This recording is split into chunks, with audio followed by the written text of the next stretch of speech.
very, very pleasant morning to you. Before Aman, the greatest one, who though hidden from us is a source of our life, prosperity, and health, let us unite in peace.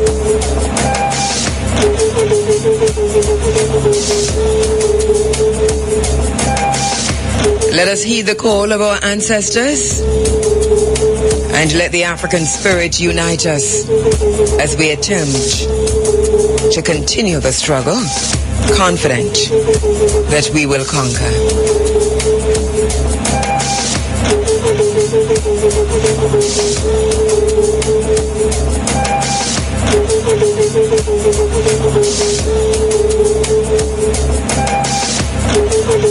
Ankuja Seneb, Ankuja Seneb, life, prosperity, health.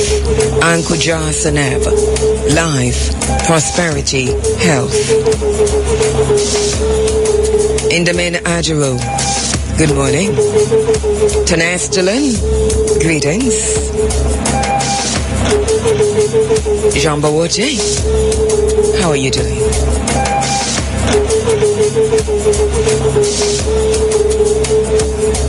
Welcome, welcome, welcome. Akwaba. Welcome to the space, the Pan-African space at 12 minutes now after 6 o'clock.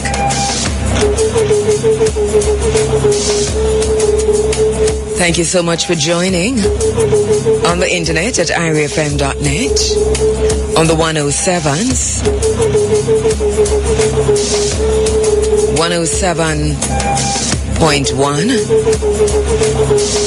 107.2, 107.3, 107.4, all the way to 107.9. Thank you so much for joining.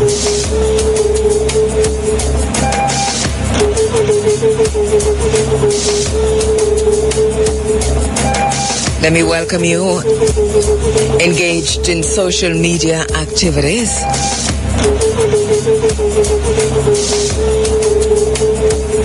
We're at Twitter.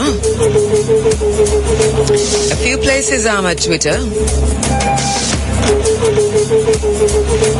Personally, you can follow me at Kabu, Maat, Kheru. That's Kabu, Maat, Kheru. At Kabu, Maat, Kheru. At China in JA. You can follow me at China in JA. We're on Facebook. Running African, the IRFM forum is at Facebook. Also, I'm at Facebook on Kabu Maat Kheru. And also at China in JA. China in JA. China in Jamaica. And if you find us there, you'll find us on the other social media platforms. Tumblr and the blogs and all the others. Thank you so much for joining us.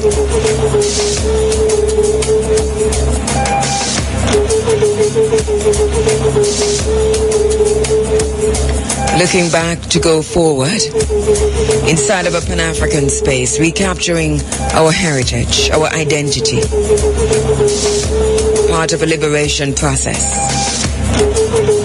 Disengaging ourselves from the bonds of white supremacy, neocolonialism and imperialism. Launching the cultural revolution that Elder Malcolm X encourages us to do. Unbrainwashing ourselves, first of all, and attempting to unbrainwash our fellow Africans.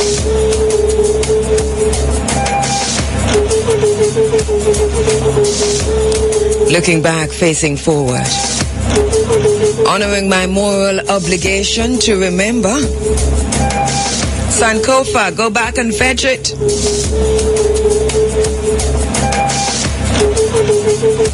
Thank you so much. Thank you so much for being a part of the family. The vision for this program is to reunite the African family for development. Our mission: blazing new paths towards Africa's rendezvous with destiny. Bearing witness, demanding change. Crafting an African-centered agenda for change and development. Honoring my moral obligation to remember.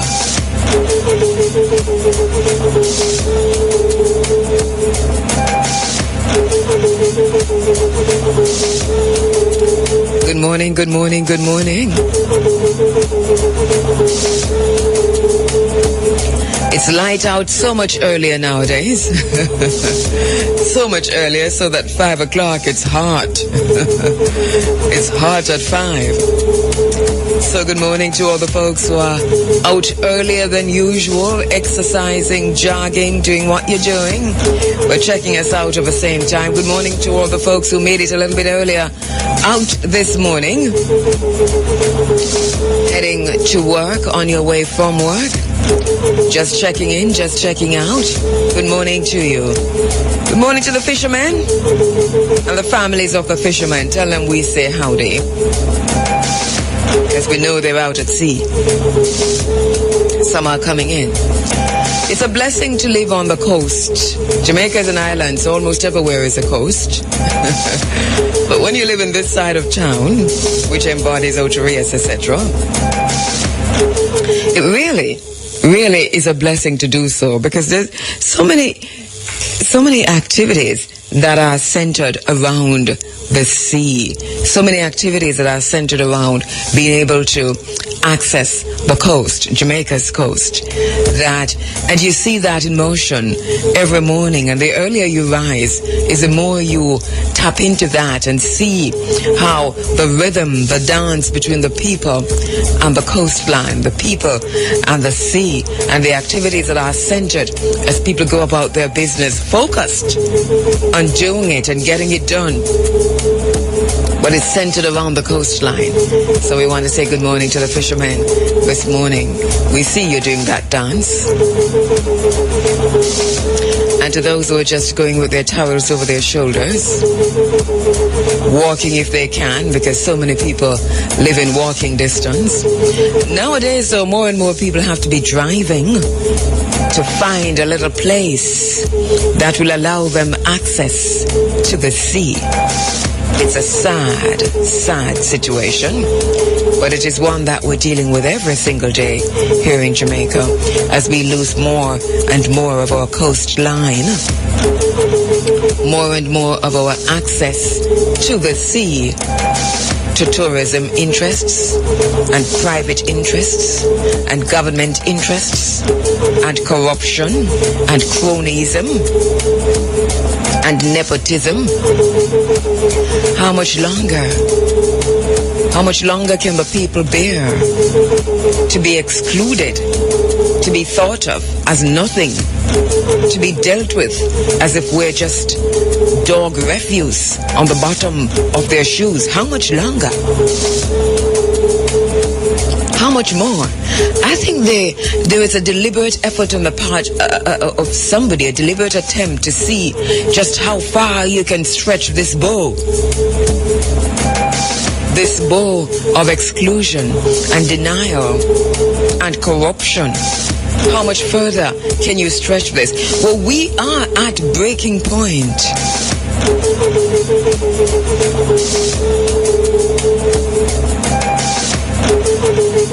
Ignorance plays a hell of a role in how far the bow will stretch. And so part of what is done is that the people are kept in ignorance.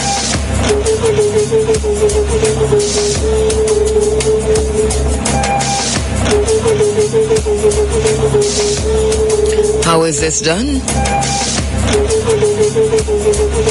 Check the curriculum. How is this done? Visit our classrooms, non-private classrooms, high schools, primary schools. How is this done? Check the wage freeze. How is this done? Take a good look at the housing situation. How is this done? Ask us about landlessness and land ownership.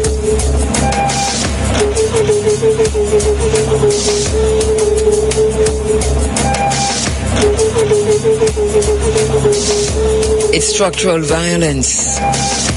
Structural violence against an entire race of people. And the more the people suffer in ignorance, being ignorant, is the more that they think that the suffering is normal.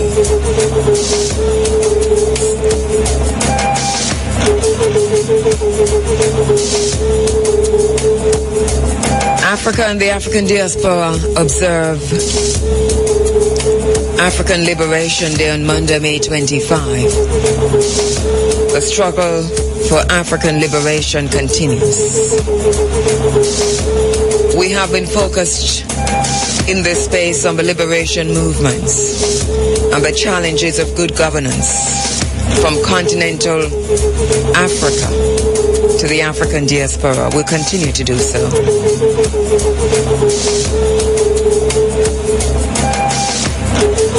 We've got an interesting program lined up for you as usual this morning. My name is Kabu, K-A-B-U. Kabu Maat Kheru. And my broadcast assistant this morning is Shamara Preston. We're going through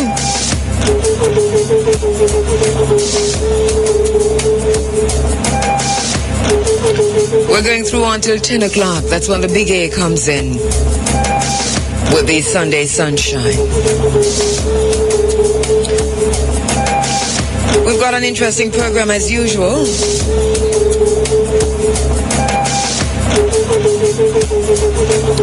In focus this morning,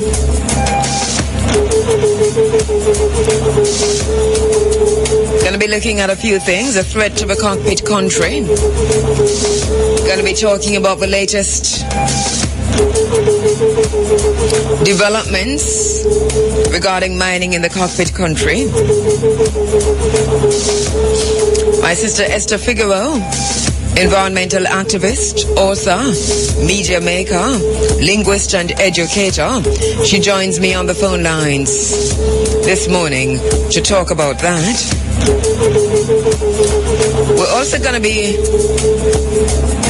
looking at the latest developments regarding the 120 acres of land that are to be given to China as a result, to check China Harbor as a result of the highway that's running through Jamaica.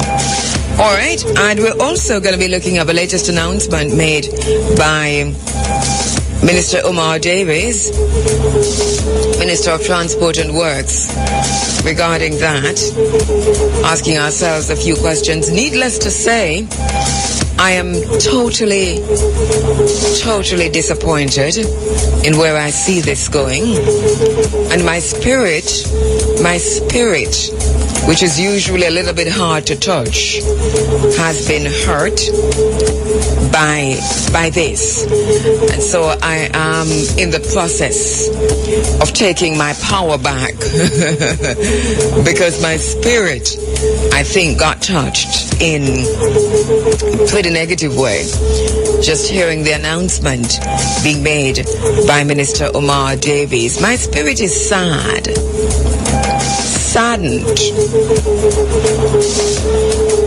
that our trade-off Because government says that there must be some trade-off in any relationships, any kind of engagement between foreign interests and the country, and that we do understand. But my spirit is very, very sad at the thought that any government would think that it is okay to trade off our watershed areas, the cockpit country, the Rio Bueno watershed, the Roaring River watershed. My spirit is saddened to think that those who we have elected and selected to represent our best interest and our children's interest, those who we have entrusted with the infrastructure, the natural resources, the land, who have asked to hold this in trust for us and our children, that my spirit is saddened that they tell us that we must trade this off, the land, and especially the watershed areas, the heart and the bloodstream and the lungs of a country. Because the foreign interests want nothing more than the best, and we do not blame them. We do not blame any of them for wanting it. But where is our power? How come we are unable to stand up against that madness, that we're willing to trade off the Roaring River watershed? I have in my hand the deed to a big part of that area, which includes Laughing Waters. Gotta be reading from it this morning. Because even in the deed, it was foreseen that some unscrupulous government, that the unscrupulous and corrupt state would want to suck from this watershed area as much US dollar bribe masquerading as investment, that they would want to develop hotels and resorts and so on. And the deed to the area says no, it is not permissible. Then how come? How come? We're going to be talking about that later. Right now, at this moment, I am one of the saddest persons. My spirit has been hurt, saddened but not downtrodden, saddened but not impotent, saddened but stronger, saddened but even more committed to fight.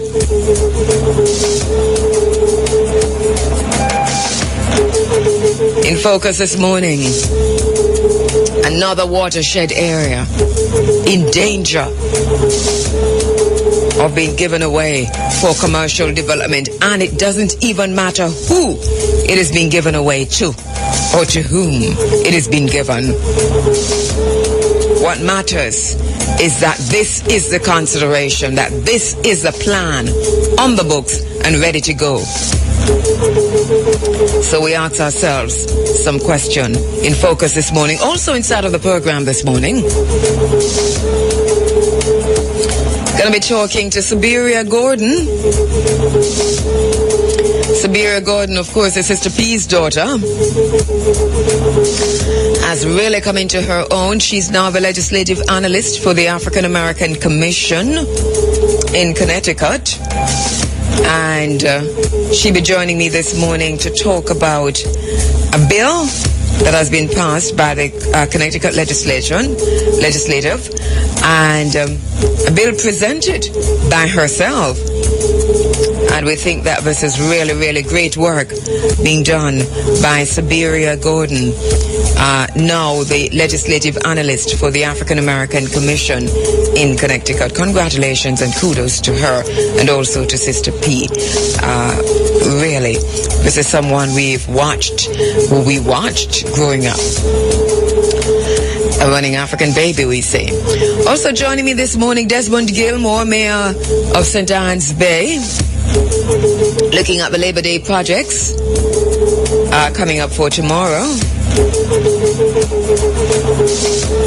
but particularly the Labor Day project in St. Anne.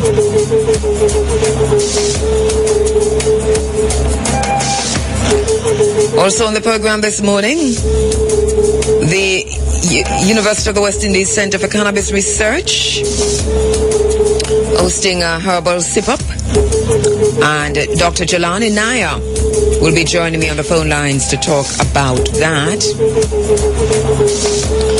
You know, yesterday at the March Against Monsanto under the theme, Eat What You Grow, Grow What You Eat, we had an open mic section where one marcher in particular, one activist in particular, Colleen Taylor, spoke about the need for land ownership in fighting Monsanto. And while she was talking, she really got so upset and so emotional about the landlessness, the condition of landlessness in Jamaica and the ordinary African Jamaican, that she cried. I mean, literally cried. And we stood there, scores of us.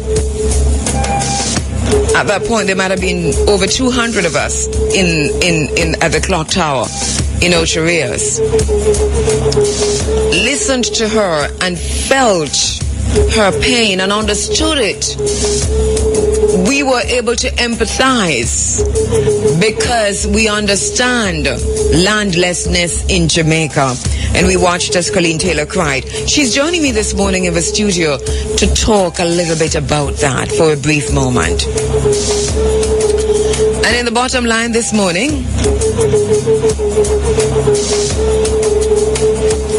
going to be focusing on the great land heist that's happening to African people and their land everywhere we are.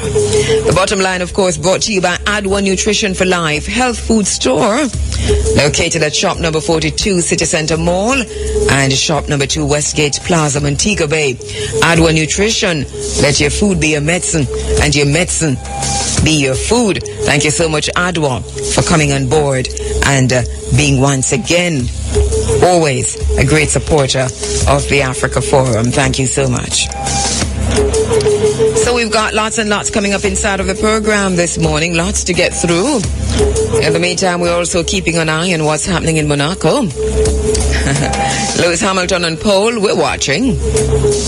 Talking about that in between.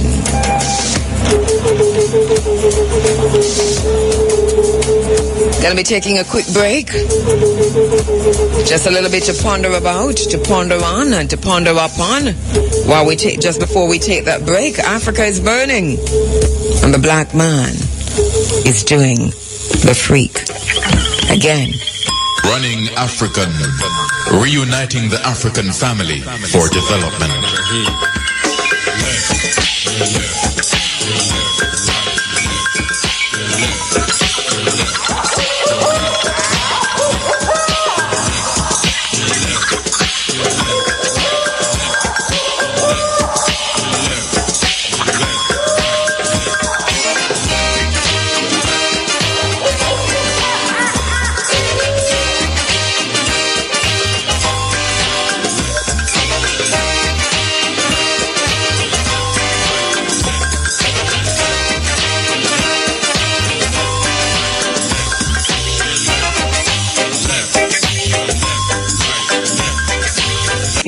Speak to the mind of the people. Speak truth.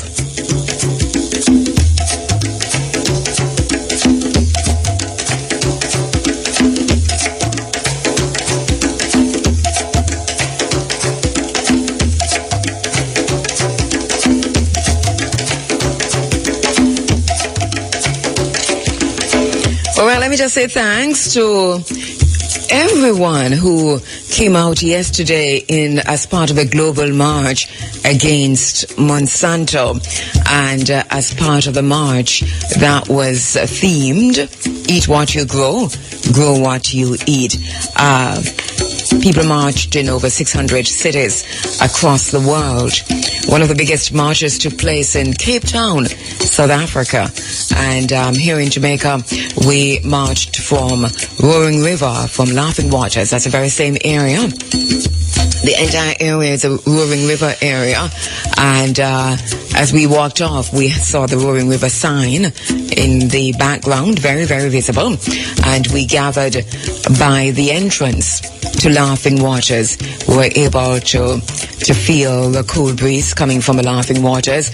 We were able to see, eyeball, literally look at the water just tumbling under the road. For people who've been in this area for the very longest time knows that it's not usually under the road. It's just usually one big, heavy, roaring sound that tumbles down from one side to the other side. It's a watershed area. And so we watched that water gushing under the road and coming out on the side where we were gathered. And we could all take a look at that, going straight into the area known as Laughing Waters, which, by the way, is fenced off and not openly accessible, even though it should be accessible to the people. But that's another story. So on one side, it's all water. That area is just so cool, so dampish, so smelling of water and river and compost, when the leaves fall from the tree and they just fall, and after a little while, because the area is so fresh that, the process of breaking down those leaves, you can literally watch that in action. It is a heart of St. Anne and the heart of Jamaica. Cockpit country being, of course, the lungs. It is what it is. The earth is a living thing. So I want to thank all those persons who participated in the march. We had about 50 to 60 people marching, and it's not a short march. It took us about just under an hour, and for myself, I was walking pretty fast. I was told that because Kashima Francis, myself, DJ Amber, and others in the party, Gavin from Ari, and so many others, my sister Tendai, Kimani, Fudel, who were heading up, the march right behind the police escort, that we were moving at a pretty quick pace. We had no idea, but, because we were just going, but we heard we were moving, really fast, as we said, a grueling pace. But in any case, so we marched with our signs and chanted with our signs. It's part of the public education process, right? It's part of a process to create awareness. And we heard more people asking, what's GMO? Tell me what this is about. More people asking, what is Monsanto? Who's Monsanto? That kind of a thing. So the questions are important.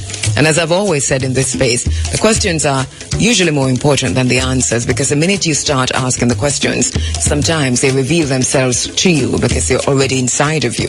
So once you get the facts, the rest of it, you work out through your own critical thinking, and you'll come to your own conclusion through looking through your own lenses, one way or the other. So to the team from IRFM and the organizing team who marched yesterday, to my sister Tendai Fudel and Kimani Fudel, who is our youth organizer, to the cadets, the NIB, National Inter-Schools Brigade, thank you so much. Also to Ryan Simpson, thank you so much. To Christopher Binns, thank you so much. Chris Binns, my brother. Bunga Herman, I've just got to say a special thanks to you, who came all the way on the Knutsford Express to be part of this march. And not only that, when we gave you the microphone, because the crowd had really gathered and we couldn't just walk away like that, you really went to town on some serious skanking. So we love that. To all of the team Shamara Preston, and Gavin, who did such a really, really brilliant job in getting this all together. Thank you so much. To Lady Renee and Amber and Kishima Francis. Thank you so much. Dr. Arthur Green, thank you so much. Imam Omar Saidu was there, thank you so much. Carlton Stewart, my brother, thank you so much for coming in all the way from Kingston and addressing the crowd there. Fafai, who was on the ground, thank you for also addressing the crowd. Ras Asta Black addressing the crowd there. Steve Rivera, thank you. All of you who came in. My brother Roger Hasfall, who did such a brilliant job as the vehicle traveled, speaking on those loudspeakers and those boxes to just kind of let people know as we drove through the town, as we walked through the town and the vehicle drove through, what we were doing, what was happening here, and then doing the live links on air. Thank you so much. All right, so Lady Renee, Dr. Arthur Green, Shamara Preston, Roger Hasfall, Imam Omar Said, Carlton Stewart, Tendai Fudale, Kimani Fudale, Ras Chris Brins, Rayon Simpson, Puffy, Bonga Herman, Ras Asta Black, Steve Rivera, Amber Kroll, and also to Ras Amin and to the Empress who took the microphone, and to all those persons who came in from so far, because people were there from St. Catherine, from St. Elizabeth, from Kingston, from all across Jamaica, made it to Laughing Waters, to Roaring River yesterday to march against Monsanto. We started from Roaring River for a reason. Just the day before, 2 days now, going into 3, that we heard from Minister of Transport and Works, Omar Davies, following up on his pronouncement in Parliament that Czech wasn't going anywhere because Czech was about to develop a massive commercial development in Jamaica. We heard that, didn't we? And when I came back to this space, I played what we heard from the Prime Minister talking about the money that was allocated for Fisherman's Beach.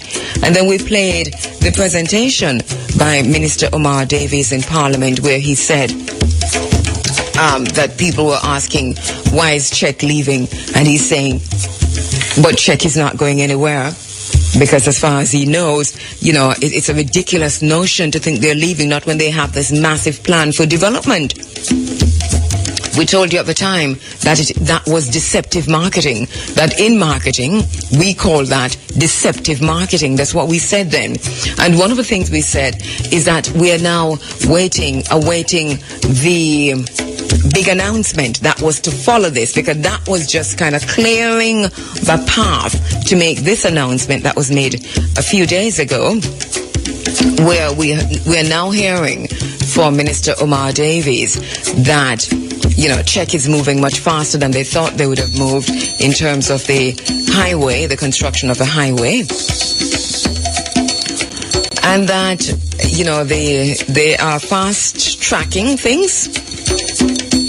The 120 acres earmarked are in St. Anne, and they are near to Drax Hall. Now, we know those are the Roaring River lands, whether Minister Davies want to identify them as such or not. So we are in clear and present danger of losing the heart of Jamaica, part of the Rio Bueno watershed area. Lots of ignorance, people are jaded, and so it might not seem like a big deal. But we are warned that once that happens, it is no longer ours, doesn't belong to us, and whoever gets that land can do whatever they want with it. But bear in mind, let me challenge Jamaicans listening to me this morning to go to the Roaring River lands yourself before you're not allowed to go inside. and look at what we're thinking of giving away. It is a watershed. It serves people as far as St. Elizabeth. All of Jamaica benefits from the Roaring River watershed area. Limestone in that area. You construct there, you build there, you dig there in the way that is going to be happening. 600 hotel rooms, 6,000 hotel rooms, etc., etc. You will be denying 15 generations to come access to water.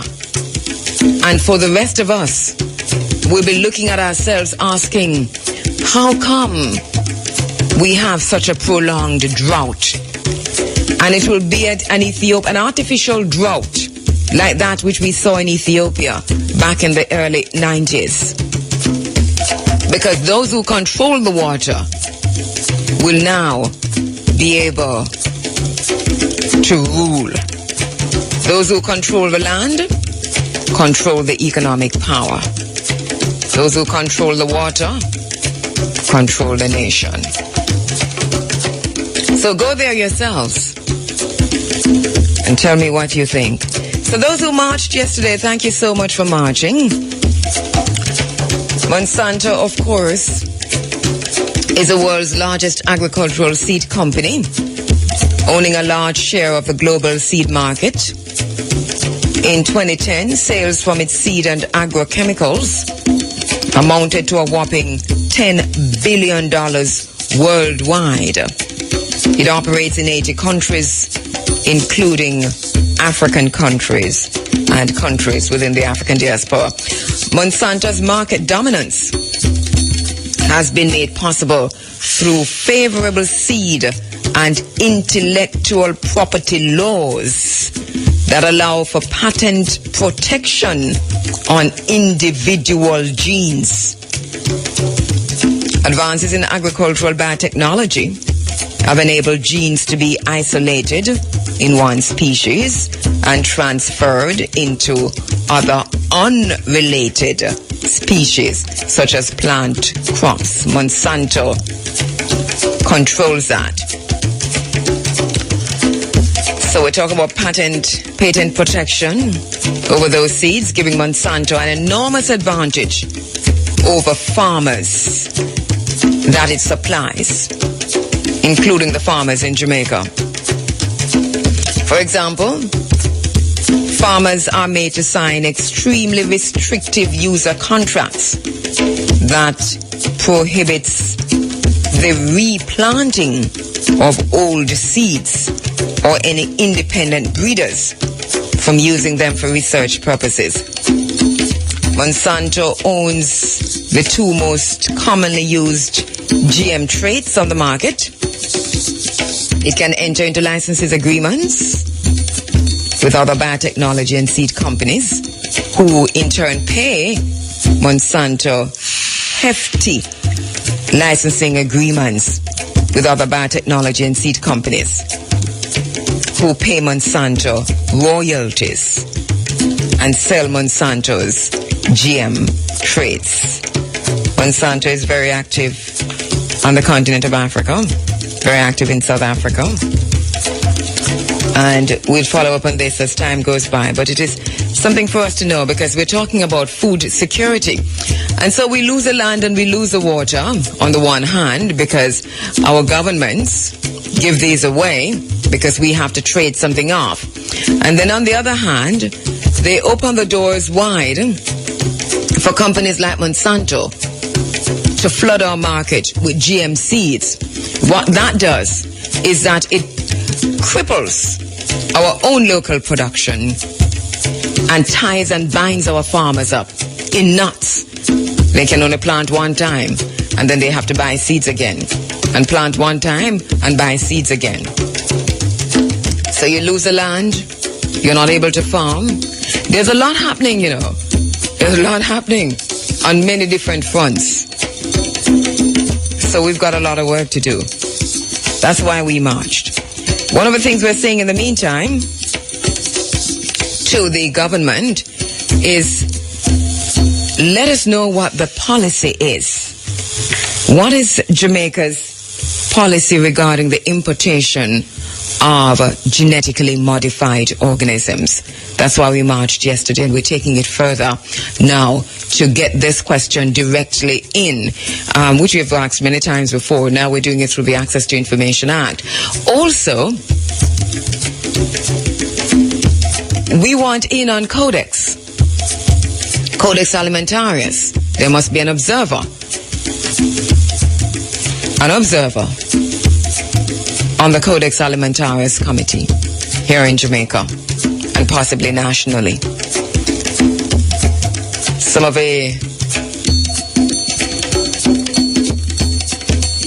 demands that we make while we march. And you ask, after the march, then what? The next action, of course, is to get these questions answered, and to then move on them. We believe that we cannot stop China, and we cannot stop Monsanto, we cannot stop the Caribbean Basin Security Initiative, we cannot stop the Economic Partnership Agreement, we cannot stop AFRICOM. We believe that it's not possible to do that anymore. They've all gone too far. What we believe is that we can lobby our government and demand that African Jamaicans are protected, are considered first and foremost as priorities, and that each step of the way the consideration is, how will the people be impacted? How will the people be affected? That way we know that we're more than just filth on the bottom of their expensive shoes and the bottom, the tires of their expensive SUVs. So thank you so much as we marched against the heavy hands of Monsanto's control, not just on the continent of Africa, but in the Caribbean.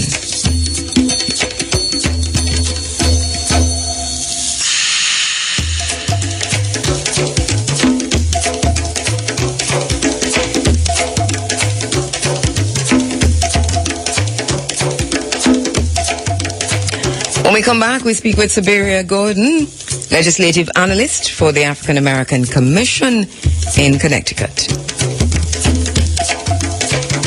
Hide nothing from the masses of the people. Tell no lies. Expose lies whenever they are told. Mask no difficulties, mistakes, failures. Claim no easy victory. When we lose our African connection, we lose our world connection. When we disconnect ourselves from Africa, we cease to be a world people. Without the African connection, we are a disjointed people, begging for the entry into somebody else's house. All right, as we, as Ethiopians, vote in the first elections since the death of the long-serving Prime Minister Meles Zenawi, talking about the African connection, with predictions that his successor will retain power. We're going to be going to the phone lines, not to talk about Ethiopia, but to continue with the African connection, and someone who we know hasn't lost the African connection. And we've known her almost all of her life, actually, and so have you, because she's been part of the Running African family for so long, and a daughter of our own Sister P, who organizes Focenting. Siberia Gordon is now the legislative analyst for the African American Commission in Connecticut, and recently presented to the legislature a bill regarding student loans, which was passed, and we're going to be talking to her about that. Siberia, good morning. Good morning, big sis. You know, you sound as if you're just next door. Good morning, good morning, good morning, my little sister. But, you know, I feel almost awful saying little sister. But welcome to the space again, That's okay. Subs. That's a title I've had for years, so I'll keep it. Welcome to the space again, Subs. Really, really good to have you online. We've been talking to you all your life, I think, in all different kinds of interviews. And I think this really is the zenith in terms of how far how we've gone so far, and I'm sure that we're going to be having many more when we interview you as, you know, Secretary of State. Can you be Secretary of State? I think yes. All right. Directly. Okay, Prime Minister of Jamaica. Yes, you name it. Secretary of State. There you go. You know, head of the United Nations. You name it. But for now, anything like that. Exactly. So, Superior, tell us a little bit about what you do now, because we've been saying that you're the legislative analyst for the African American Commission in Connecticut. Tell us about that. So what this job is basically I work for an organization that is kind of a watchdog for African American issues in the state of Connecticut. Mm-hmm. So any law, anything that comes out that would affect Black people in this state, whether positively or negatively, our is responsible for that. Mm-hmm. So we work on a range of issues, from making Black students are taught by Black teachers, making sure that Black families have access to home ownership, making sure that the way the prison population is set up in the United States, about 65% of the population in the United States is Black, trying to work on laws that will change that, because we have a direct lineage to slavery, and Black people just have adverse outcomes because of the direct relation to racism and segregation in this country. So my job is primarily to look out for Black people in the state on a policy level.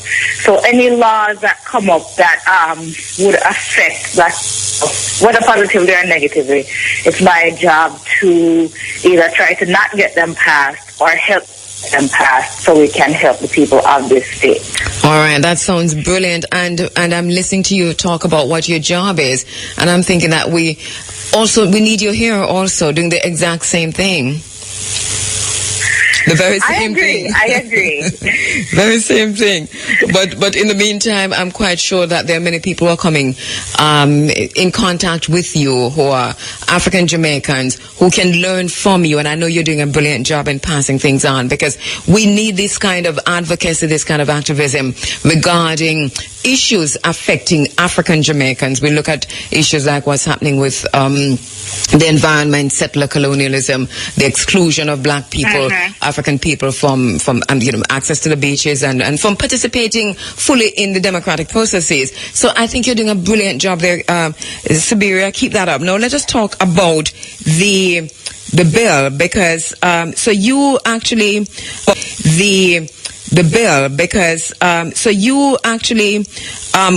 part of a team that presented. Yes. Tell us about that bill. What that bill is regarding student loans. So student loans came because Black students are twice as likely to borrow for college and twice as likely and borrow twice as much for college. And President Obama, when he became president, said that it was his goal that every student in the United States should have access to college. Whether you want to go or not should be a choice, but every student should have access to college. So what we had done is I was working with this group to talk about college affordability for low income. And low income in Connecticut and most of America means Black or minority. So we were trying to figure out a way how we could do something to make college more affordability and give people information about what it is when you go into debt for college, because many people end up taking out over $100,000 worth of loans for a college that is not worth it, and they will not see that money back over their lifetime. Mm-hmm. So we were working on college affordability and information about loans, and this came out as a collaborative effort. So what we're doing is we're creating a student loan education program. So every student who is about to take out loans, especially students from low-income families, will have to do a loan education program, because I know when I came to college in America, I didn't know anything about student loans, about compounded interest. Luckily, I didn't need to, but there are many students who are here who don't know anything about that. They don't understand if you don't pay, while you're in college, when you're not paying your loans, you're accruing interest. And if you defer your loan payments, you're accruing more interest. And then you can end up paying significantly more for your loan than you would have paid if you had had the information. And also, there are many bad players out there in the student loan world and bad players in the college world where they market colleges specifically to poor people who they know get money, are easy to get access to loans, and then when you're done, your degree is not worth anything. So a lot of times you'll see the ads on TV for a certain college or a certain university. A lot of times those colleges will not end up helping you. So you'll have a degree, but you really won't be qualified to compete with a traditional university. So it's a lot of that is giving education about student loans, college affordability, what the best routes are to get to college. For some people, you need to go to community college first. You don't necessarily need to go to a 4-year college and rack up too much debt. So that's kind of what we were interested in, and this bill went through the House of Representatives unanimously and will be called in the Senate any day now, I am assured. It's one of those things that we have a guaranteed passage. And the best part about this was the White House looked at our student loan Bill of Rights and they went ahead and said, oh, that is a very good idea. We should be doing something similar. So I think that's one of the things that I am most proud of that we've done this year is because, we're helping a lot of families, and then this is going to become a national effort. It's brilliant. Other states and federal student loans are going to be following this trend. That is really, really brilliant. And you talk about the universities and the way loans are easily accessible to lower income families and students who are unlikely to repay those loans. We see those same ads here, Subs, and a lot of our students here apply to these very same universities on student loans too. So there is really a serious connection. It's just that we don't necessarily have what you have done, which is somebody to stand up and say, listen, let us, public education, let's deal with this in a different way. So we have students who are bogged down by a lot of loans, not able to repay. What does this mean for students in the U.S. now that the bill is about to be passed or has been passed? It has passed one chamber, so it has to pass another chamber. Yes. What does this mean? We have to guarantee. Okay, brilliant. What does this mean practically now for students? What it means is when you're about to apply for college, you are going to have a student loan education program. All right. So before you are able to get a loan, somebody was going to sit down with you and explain to you what a student loan is. And what happens is the student loan industry, they make their money off of interest. So they will give you more than you need for college. So they will give you, if you need a loan for $20,000, they will say, oh, but you're approved for $30,000. Here's an extra $10,000 for living expenses. But most families don't understand. If you don't need that money, don't take it. Because at the end of the day, it's still money you're going to owe. And, don't take it to just... Because, students are not necessarily aware about finances. We don't teach financial literacy in school. Yes. So you say, oh, an 18-year-old here's an extra $10,000. Of course they're going to take it. And then you think about that year after year after year after year. Since they went for 4 years with an extra $40,000 they're going to have in loans that they did not need to take. So that education piece is key in saying that make sure you know what you're getting into before you get into it. And another very big piece is currently the student loan industry in the United States is not regulated. So student loan companies don't answer to anybody specifically.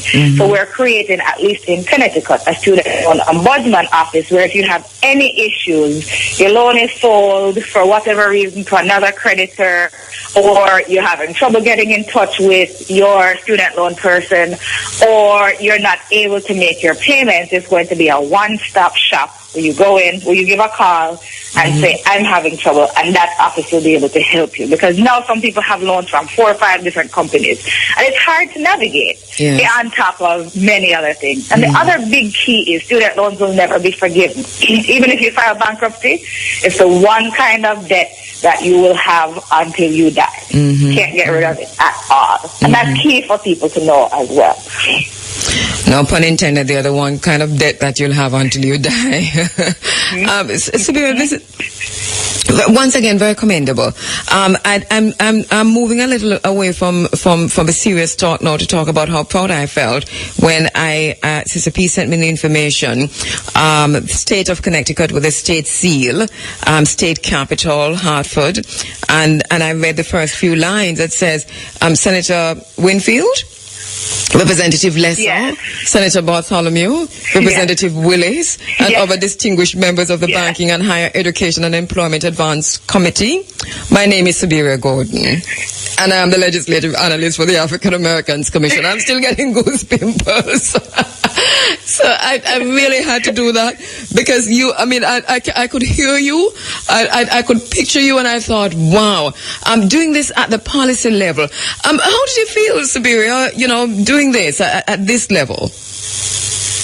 I keep saying this is a dream job because I grew up, as you know, in a house where this was a focus of everyday life. Yes. You did not, you knew that injustices happened in the world. And my mother, good morning, Sister P, taught me very early that this is not a level playing field. Black people have to fight for what you want. So it's always been, I've always known in my mind that this is something I wanted to do, not necessarily this itself, but something that benefits Black people in the grand scheme of things in the world. And, to me, I say it's a dream job. I would love to do this on the national level eventually. Yes. But being able to know, everything I work on, I know at the end of the day, there's a Black family in Connecticut who is going to benefit.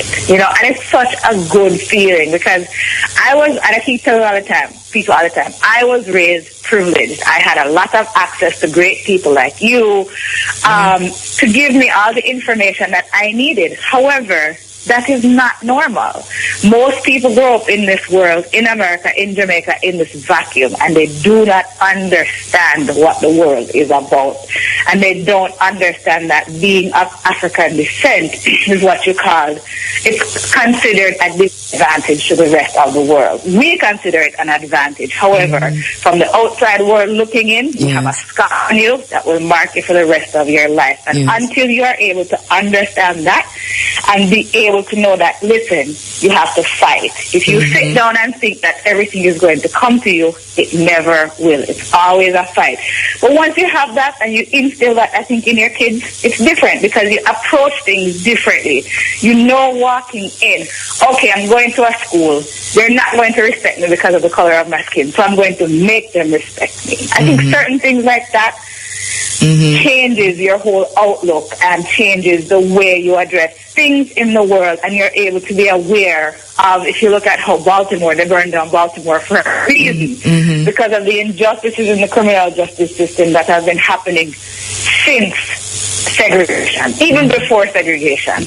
But too many people are not aware. When you listen to the news, they say, oh, the people are burning down their own neighborhoods. No, it's frustration after years and years and years and years of being targeted by the police just because of the color of your skin. So this is kind of, in Connecticut, we're working on a bill that will make sure that police have to learn how to interact with different cultures. You cannot graduate from police training school without learning about your own implicit bias. That once you're white, whether you like it or not, you have a bias against black people. So let's figure out a way how to eliminate that bias within yourself before you're able to be a police on the street and protect people.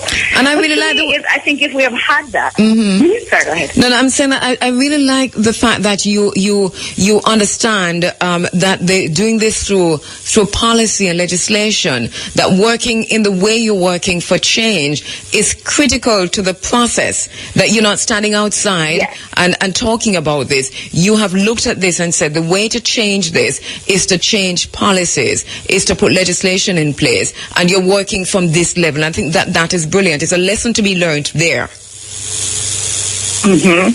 Thank you so much. Well, these practices were built on racism. All of these laws were passed by racist colonialists who believed that they were better than black people. So until we change them, the way the world works will never change. And that's the biggest thing to remember, is that these laws were passed back when there was segregation, and many of them have not been updated. So you have to update them to reflect what America is today, not the America of the 1800s or the early 1900s.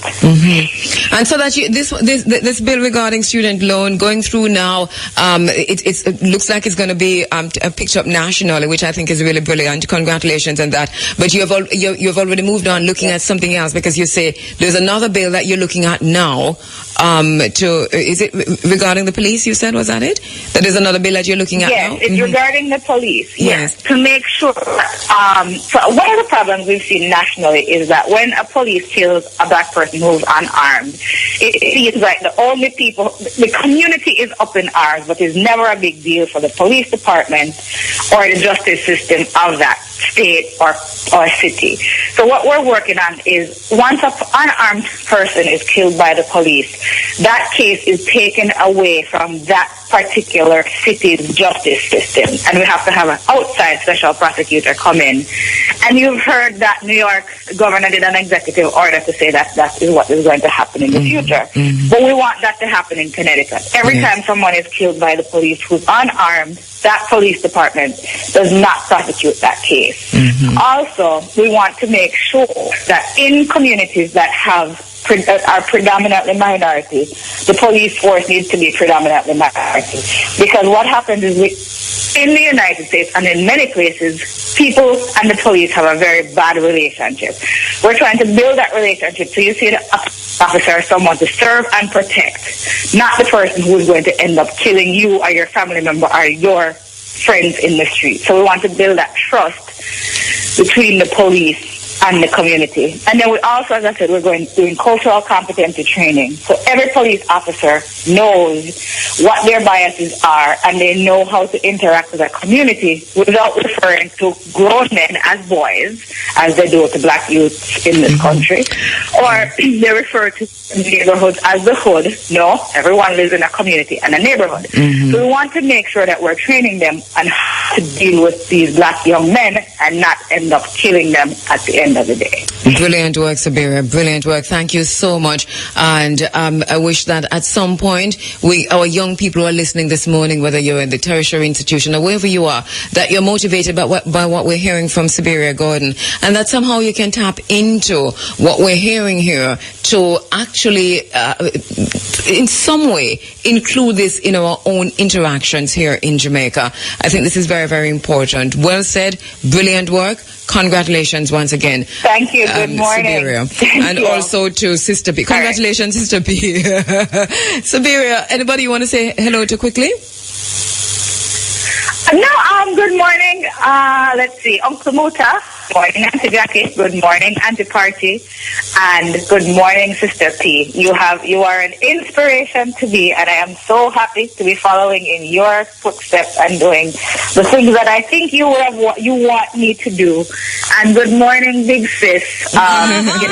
I really admire you with everything that you have always done. So, And it's a we've been rolling mute. together for a long time, and there's more to come. And it's a mute. Remember when we were in Ghana in the taxi and you took on the man when you were about 5 years old? About his Africanness? Thank you so much, Siberia. Thank you, darling. Thank you. All right. Have a good day. You All too. Right. Bye-bye.